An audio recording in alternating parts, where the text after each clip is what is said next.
Hello बच्चों, good morning, अस्सलाम वालेकुम एवरीवन। कैसे हैं आप सब? आई होप आप सब घर पर अच्छे से होंगे। तो मैं आपका वेलकम करती हूँ अपनी हिंदी क्लास में। तो बच्चों, हम आपका अंकुश हिंदी पाठमाला भाग 4 यानी क्लास 4 की बुक पढ़ रहे हैं।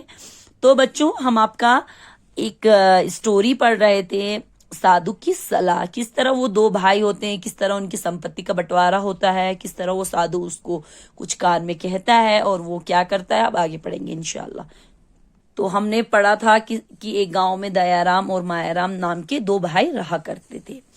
तो उनके जो माता पिता है वो बचपन में ही चल बसते यानी गुजर जाते थे। उनके पास वो दोनों एक झोपड़ी में रहा करते। उनके पास प्रॉपर्टी के नाम पे क्या था? एक गाय, एक झोपड़ी और एक कंबल। दयाराम क्या था? भोला भाला था और मायाराम बड़ा ही तेज था। एक दिन उसने क्या कहा कि भाई हम लोग जो है अब अपनी प्रॉपर्टी का जो है बंटवारा करने का टाइम आ गया। अब इतनी हमारे पास प्रॉपर्टी तो है नहीं जो हम अलग अलग बांटें, इन्हीं चीजों का इस्तेमाल जो है हम बांटेंगे। तो उसने कहा ठीक है भाई, जैसा आप। अब मायाराम जो बहुत खुश हो गया क्योंकि वो तो चालाक था और वो बेचारा सीधा था। अब उसने उसने कहा क्या, झोपड़ी और गाय और कंबल ही है उनके पास। उसने कहा झोपड़ी को हम इस तरह बांटेंगे कि दिन रात में झोपड़ी का जो बाहर का हिस्सा है वो तुम्हारा, जो अंदर का हिस्सा है वो मेरा। गाय का आगे का हिस्सा तुम्हारा, पीछे का हिस्सा मेरा। कंबल को हम ऐसा करेंगे, दिन में तुम रखोगे और रात को मैं रखूंगा। उसने कहा ठीक है भाई, जैसा आप ठीक समझो। अब माया नाम के तो मजे आ गए। गाय का दूध उसके हिस्से में आता, गाय को चारा वारा खिलाने की जिम्मेदारी मायाराम की। तो अब कंबल ओढ़कर मजे से रात को झोपड़ी में कौन सोता है? मायाराम। और बेचारा दयाराम बाहर ठंड में सुकुड़ता। अब सुबह जैसे ही धूप निकलती वो कंबल लाके इसको दे देता, इसका भाई। अब क्या था, उसके बाद दयाराम को वो कंबल मिलता तो कुछ फायदा था, उस कंबल का कोई फायदा नहीं क्योंकि दिन में वो कंबल को क्या करेगा। अब वो बेचारा कड़ी धूप में कंबल पीठ पर डाल के गाय को चराता रहता, गाय को चुगाने के लिए ले जा लेता। इस बंटवारे से वो बहुत दुखी था। तो एक दिन वो गाय को चरा रहा था किसी फील्ड में, तो वहां पेड़ के नीचे वो बहुत सैड बैठा था, उदास बैठा था। तभी वहां पे एक साधु बाबा आते हैं। तो वो कहते हैं क्या बात है बेटा, तुम बहुत उदास हो, मुझसे कहो क्या प्रॉब्लम है, क्या तुम्हें समस्या है, मुझसे कहो। तो वो उसको सारी बातें विस्तार में यानी कि डिटेल में बता देता है। साधु मुस्कुराए और दयाराम के कान में उन्होंने कुछ कहा, और जैसे वो दयाराम के कान में कुछ कहते तो दयाराम को भी जो है हंसी आ जाती है। तो हमने यहीं तक पढ़ा था। इंशाल्लाह आगे हम अभी स्टार्ट कर, अब आगे यहां से करेंगे। उस दिन दयाराम गाय को लेकर सांझ से पहले ही घर लौट गया। जाते ही उसने कंबल को पानी में डाल दिया। शाम को जब मायाराम गाय को दुहाने बैठा तो दयाराम ने गाय का मुंह वाला हिस्सा हिलाना शुरू कर दिया। बौखलाकर गाय ने लात मार दी और मायाराम दूध के बर्तन समेत लुढ़क गया। गाय का ये क्या कर रहे हो? गाय का अगला हिस्सा मेरा है, मैं जो भी करूं तुम्हें क्या।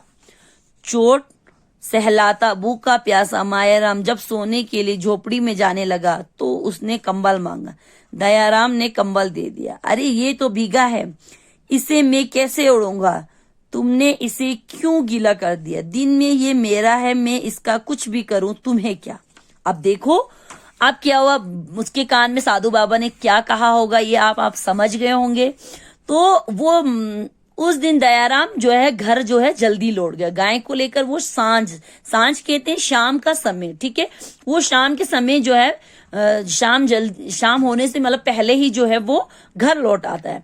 जाते ही उसने सबसे पहले क्या किया, टब में देखो कंबल भिगो दिया। उसने क्या किया, कंबल को भिगो दिया। अब शाम को जब मायाराम गाय का दूध दुहाने यानी कि गाय का दूध निकालने के लिए जैसे ही वो बैठा तो उसने क्या किया, दयाराम ने क्या किया, गाय का मुंह जो है हिलाने लग गया, उसको हिलाने लग गया।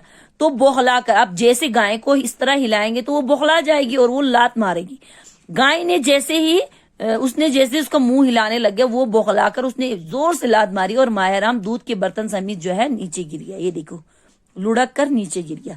फिर अब मायाराम को गुस्सा आता, वो कहता है ये क्या कर रहे हो तुम? तब दयाराम कहते गाय का आगे का हिस्सा मेरा है, अगला हिस्सा मेरा है, मैं जो भी करूं तुम्हें क्या। उसने कहा मैं कुछ भी करूं इससे तुम्हें क्या।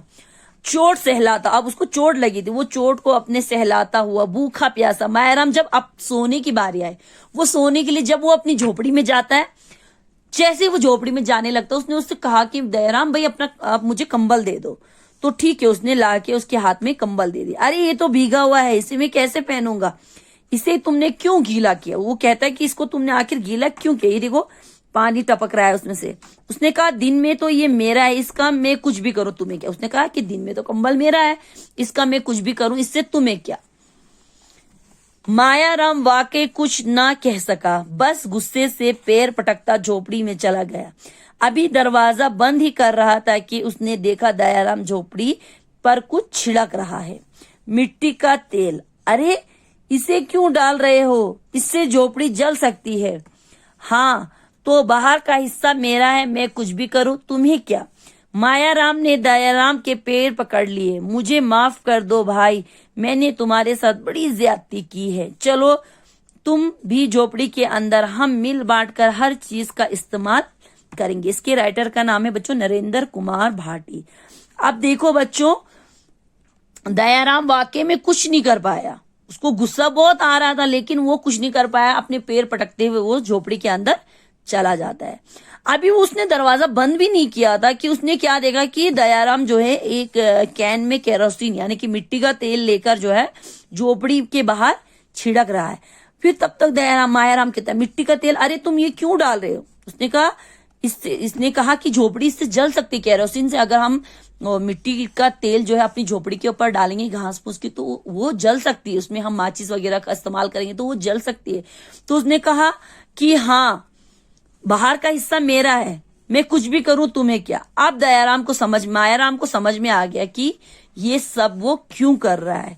मायाराम ने दयाराम के पैर पकड़ ली, उसने उसके पैर पकड़ लिए और कहा कि मुझे माफ कर दो भाई, मैंने तुम्हारे साथ बहुत ज्यादती मतलब नाइंसाफी की है, मैंने तुम्हारे साथ बहुत ज्यादा नाइंसाफी की है। हम दोनों चलो अंदर ही सोते और हम मिल बांट कर ही जो है अपनी चीजों का इस्तेमाल करेंगे। उसको अकल आ गई। इसलिए कहते हैं बच्चों की कभी भी जो है इस तरह की नीयत नहीं रखनी चाहिए। मिलजुल कर रहने से ही जो है खुशहाली मिलती है और हमेशा जो है मिलजुल कर रहने से ही बरकत आती है। ठीक है, हमेशा जो है हमें मिलजुल कर रहना चाहिए। इस लेसन का मतलब ही यही है कि हमें जो है अपनों से मिलजुल कर रहना चाहिए। ये दुनियाई चीजों के लिए जो है कभी भी लड़ना नहीं चाहिए। ये प्रॉपर्टी, ये जमीन जायदाद सब यहीं छोड़ के जाना है। हमें अपने साथ अपनी अच्छाई और अपनी इबादत ही लेके जानी है। इसलिए ये दुनियावी चीजों के लिए जो है कभी भी जो है हमें लड़ना नहीं चाहिए। ठीक है बच्चों, यहाँ पे कुछ ओरल क्वेश्चन है, मौखिक प्रश्न, ये समझा देती हूँ। गाय ने लात क्यों मारी। गाय ने जो है बौखलाने के कारण, जब वो आगे का हिस्सा उसने हिलाया मुंह उसका तो वो बौखलाकर उसने लात मारी। दयाराम ने ऐसा क्या किया कि मायाराम गुस्से से पैर पटकता और झोपड़ी में चला। उसने क्या किया कि कंबल को पानी में भिगो दिया था, इसलिए वो गुस्से से अंदर चला गया था। झोपड़ी पर मिट्टी का तेल छिड़कने का क्या परिणाम हो सकता था, वो झोपड़ी जो है जल सकती थी।